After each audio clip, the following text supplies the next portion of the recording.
We humans have an endless thirst for change. I mean, it scares the hell out of us. We hate it. But boredom, now that's really annoying. So whether it's gimmicks like 3D, trends like notches, or game changers like multi-touch, the minute we have one thing, we're already on the lookout for what comes next. Doesn't matter if they're real or not, doesn't matter if they're practical or not, doesn't even matter if they're truly useful or not.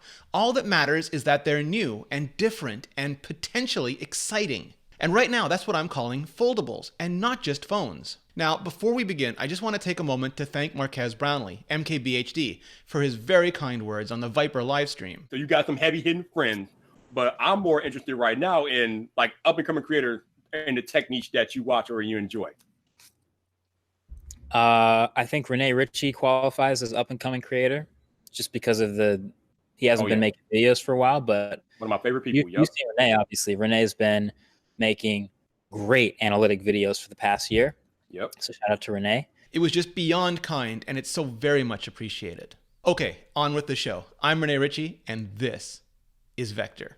Many years ago, longer ago than most people would think, I heard that Apple was already experimenting with folding phones. It makes sense. They were experimenting with bigger phones back in the iPhone 4 days as well, long before they shipped iPhone 6.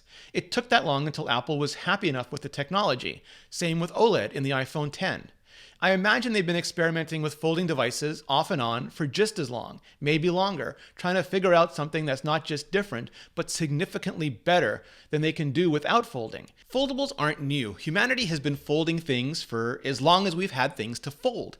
Books are the classic example, but it doesn't stop there. We folded wallets, we've literally got things called folders, and we even fold up our clothing and our food. With electronics, we've been folding computers in half for decades. We call them laptops. Video games since the Game Boy Advanced, and our phones since the early days of cellular. Yeah, hello Moto. And the reasons are simple, from the practical to the tactile.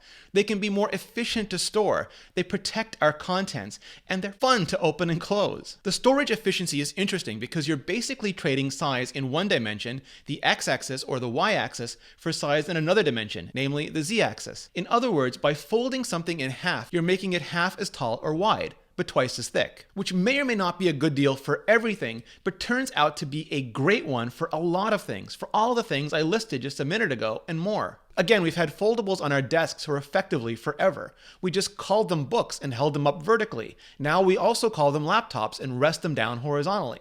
And we've had foldables in our pockets for a long time as well. We just called them wallets and opened them up horizontally. For a while, we also called them flip phones and flipped them open vertically. I'm not going to go so far as to say the story of humanity is the story of foldables, but classics are classics for a reason. And when it comes to human technology, foldables are one of the classics. There's been another trend driving phones and other devices for a long time now, and that's trying to get the most screen into the smallest space possible. The original iPhone wasn't the first mostly screened phone, but it rapidly became the most popular. It was the biggest screen Apple could make work at the time, and at the height of BlackBerry and Palm, they ditched the physical keyboard to achieve it. Others tried sliders, stackers, or even returned to the flip style for a while, before most simply succumbed to the slab. Now we're in the age of iPhone 10, where the screen goes from curved edge to curved edge, even if we have to put up with a notch or holes or whatever for a little while to do it. But with the pluses and the maxes and the notes, we've pretty much reached the limit of how much screen we can cram into something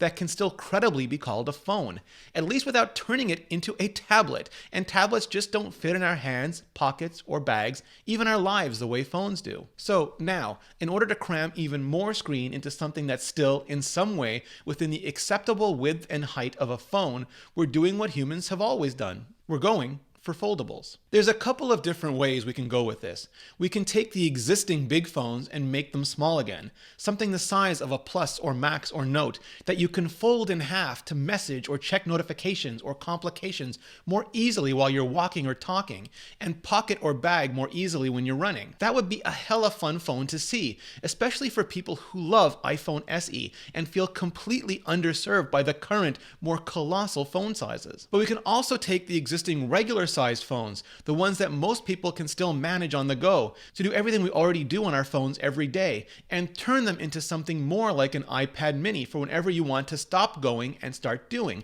reading, watching, gaming, creating, producing, whatever. To be truly useful, they'd need screens on the front as well as on the inside. In other words, these books would need covers, so the protection wouldn't be as complete, but they'd absolutely be as much fun to fold and unfold, open and close, transform and roll out. Sorry, I had to. Yes, including more mechanics means inviting more mechanical failure, and anything that bends can break. But the utility, the ability to accomplish twice as much with half the package, could still make the trade-off more than meaningful. Right now, we're not even in the awkward teenage years of foldables. We're like in the terrible twos. The current batch of foldable phone concepts are going to be deeply compromised, troubled, bad, something for the early adopters and the tech curious. And they're going to stay that way. They're going to stay that way right up until they don't. Then, only then, will we really find out if they're gimmicks like 3D phones were, or revolutions like multi-touch. But what I'm really excited about isn't phones, it's foldables in general.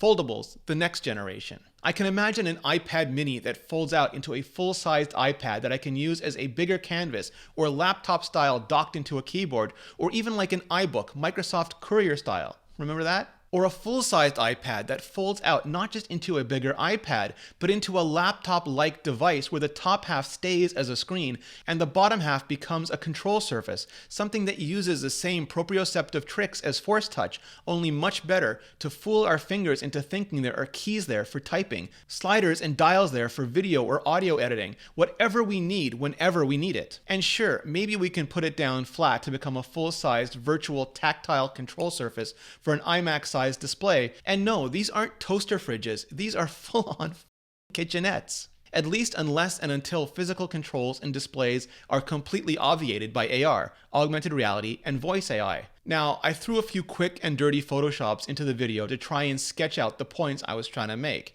and that's only because I'm still not good enough to make real animations. But that's where Skillshare comes in. See, they have a course from Kyrgyzstan, and wow, I probably butchered that pronunciation, but in a nutshell, it's all about how they make their amazingly animated videos. And if that's not your thing, Skillshare has over 20,000 classes in design, business, technology, and more.